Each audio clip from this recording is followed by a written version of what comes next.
Have you ever just stopped and taken the time to think about what if NASA isn't really what we think it is? For a long time, NASA has been the face of space exploration, discovery, and science. But beneath all that glory, there's an entire web of conspiracies, from fake moon landings to the International Space Station being fake. Now, to some of you guys, these ideas might sound absolutely wild, but people believe them for a reason. And in this video, we are going to find out exactly why that is. Now, before we dive into all the conspiracies, let's look at what NASA really represents. NASA isn't just a space agency. It's a symbol of the American dominance, born during the Cold War. They receive billions in fundings, Works close with the military, and has access to technology that the public never sees. Its influence reaches deep, from Hollywood movies inspired by its missions to global partnerships that trust its every single word. Now, when you have that much money, that much trust, that much control, people start asking questions. It all began with a race, the space race, between the United States and the Soviet Union. In 1969, when Neil Armstrong took the giant leap for mankind, the world stopped completely. People from all over the world were witnessing this moment live. The moon landing became the most powerful event in the television history.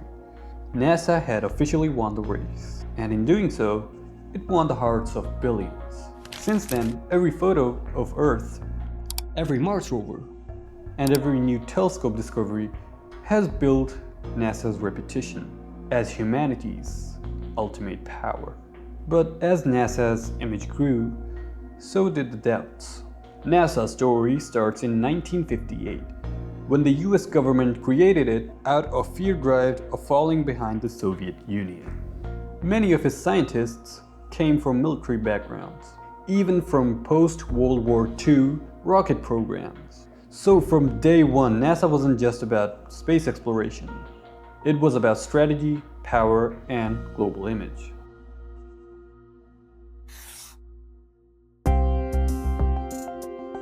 The main argument to the 1969 Apollo 11 mission being fake was that NASA filmed it in a studio to win the space race against the Soviet Union.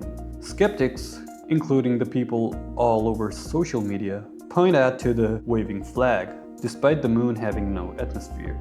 They also point out that no stars are seen in any of the photos taken on the moon, and that shadows in different directions suggest more than one light source, as if it was filmed under studio lighting. But of course, let's be responsible for the information that we are spreading. These are claims of people all over the social media. Engineers explained that the flag wasn't actually waving, it moved because of the momentum from being twisted into place in a vacuum. The missing stars? That's simply because of camera exposure. The surface of the moon was so bright that stars didn't appear on film. As for the shadows, the moon's surface isn't flat, so uneven ground can distort in photos. Also, when multiple light sources shine on a single object, it creates multiple shadows of that object, which is not the case in any of these photos. People also say that the footage from the moon looks a little too perfect, considering it's from the 1960s. Now here's another conspiracy. If they were able to get to the moon back in '69, then why is it such a big deal going there now? I mean, sure, you might say that it's unnecessary and it would be a waste of money to go again. But they are working on new and upcoming moon missions like the Artemis 2 and 3.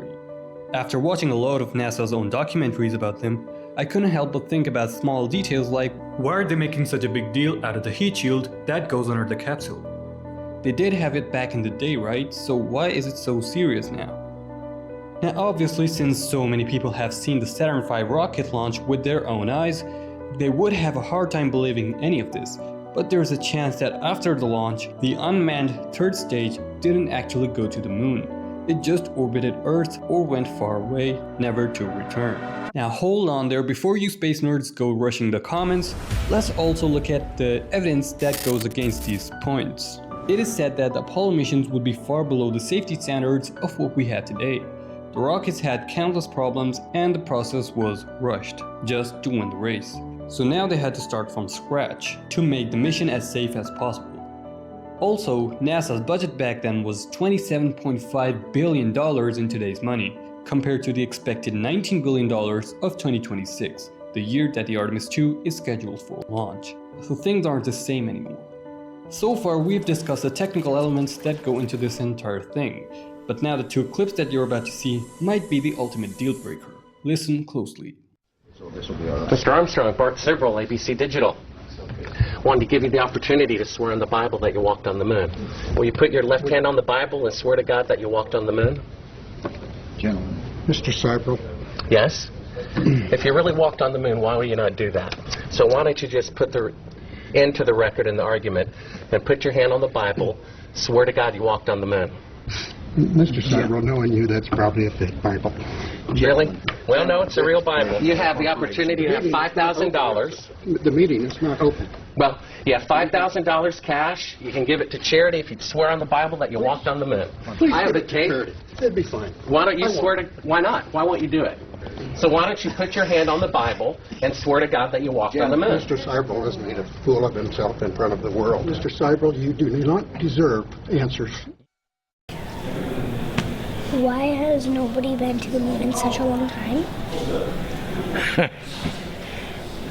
That's not an 8-year-old's question. That's my question.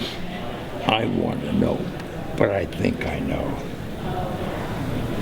Because we didn't go there, and that's the way it happened. And if it didn't happen, it's nice to know why it didn't happen, so in the future, if we want to keep doing something, we need to know why something stopped in the past that we wanted to keep it going.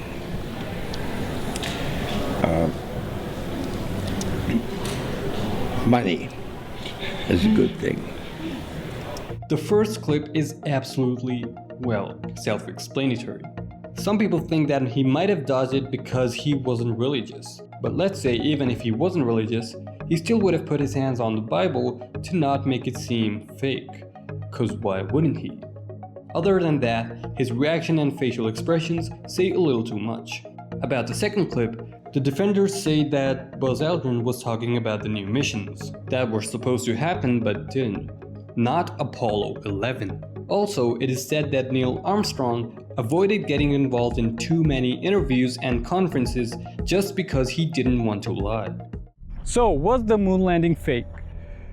Well, now you have two options here. Either call all of these conspiracies fake despite them being proven wrong, because well, it could be they did their homework well enough to make the studio shoot seem realistic. Or you could throw this Neil Armstrong's clip into the trash can, believe the moon landing was real, and call it a day. The choice is yours. When NASA's Mars rovers, like the Curiosity and the Perseverance, sent back pictures from Mars, many people immediately doubted them, the claim being that the rovers never actually left Earth. The believers of this conspiracy say that the footage we see is filmed in isolated desert areas, like the Nevada test ranges or even parts of Canada. Here's another thing, and I want you guys to try this yourself. Go to Google Earth and search this. Select Street View and click anywhere you want. And you can see a bunch of NASA's logos and interesting looking vehicles. Okay, let's not get to any conclusions just yet. Apparently, this is just another one of NASA's research facilities where they train for and simulate life on Mars. Now, I'm sure many of you guys have seen side-by-side comparisons of Mars and Devon Island. But there is absolutely no evidence of NASA claiming any of these photos as their own. So these guys essentially just grabbed random photos off of the internet, color graded them, and presented them as NASA's photos of Mars. Some even say that the atmosphere in certain rover images looks too blue to be Mars, suggesting it's filmed under Earth's sky. But NASA's defenders say that multiple independent space agencies, including India's ISRO and the European Space Agency, have also observed and confirmed Mars missions through their tracking data. The images and the atmospheric colors vary, depending upon the camera filters used to enhance visibility. Also, NASA releases raw, unedited images directly to the public database. Thousands of them, often with lighting inconsistencies because of technical exposure corrections. The conspiracy still gained traction because the images and the footage feel too cinematic to be from Mars. The idea that these rovers can broadcast high-resolution video from 200 million kilometers away feels unbelievable to some people. So it's also that sense of disbelief that fuels the idea.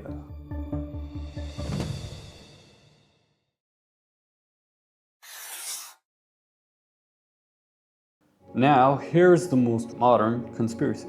CGI used to represent astronauts in the International Space Station. Many people claim that much of what we see, spacewalks or live broadcasts from the International Space Station, aren't real. Astronauts grabbing invisible wires, strange bubbles appearing around them, or moments where their bodies appear to glitch, as if they were edited with green screen effects. The videos circulating online claim that NASA uses harnesses, digital composition, and CGI to simulate zero-gravity environments, filmed inside studios equipped with green screens or parabolic flights that briefly mimic weightlessness. The huge pool in NASA's facility might be where they film their spacewalks, and the bubbles are just bubbles in the water. Jonathan goes to inner space at NASA's Neutral Buoyancy Lab, where astronauts are trained. Now let's look at the claims of skeptics of the skeptics, the people opposing the conspiracies. Independent journalists who have visited NASA's facilities explain that the bubbles seen in the video are actually small ice particles or debris released during spacewalks. As for the supposed wire glitches, those are compression artifacts caused by video signal loss during transmission from orbit, not computer-generated fakery. Some of these clips show gravity affecting certain objects in the frame, but if that is actually the case, everything else should also fall down. That clip that you saw earlier in this video, let's think about it logically, okay? Do you really think they would put the unedited screen or video on a giant screen in a mission control center in front of potentially hundreds of people? And there is absolutely no such thing as a checked blue screen. So what exactly are we looking at here? This is actually a graph that is used to perform and show certain experiments that cannot be done here with the great 9.8. Nothing too complicated here, just clearing things up. The conspiracies keep on going, like female astronauts using hairspray to keep their hair afloat, and harnesses used to make astronauts look like they're floating. But the ISS is actually up there, we all know that, and random social media users have proven it. You guys let us know what you believe in the comments. So how fake is NASA? Honestly guys, I've learned so much during the making of this video. I actually used to believe many of these conspiracies myself. Still, that Armstrong clip does cause a tiny itch at the back of my head. But if any one of you guys have information regarding this interview, please let us know in the comments. Despite that, NASA isn't fake at all, really. Every conspiracy that's brought up eventually gets debunked. For every skeptical view, there is also a counter-argument. Scientists, engineers, and independent researchers have explained most of these proofs are misunderstandings, optical effects, or limitations of old technology. Now, as much as these conspiracies sound realistic, there's also so much that tells us that NASA is real. Of course, people aren't blind, they witnessed real rocket launches. I mean, take a look at this clip. Go for main engine start. 6, 5, 4, 3, 2, 1.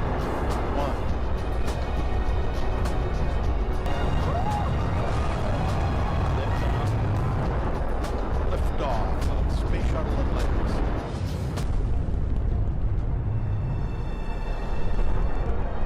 See that? That's 4.5 million pounds moving vertically upwards. Watch again.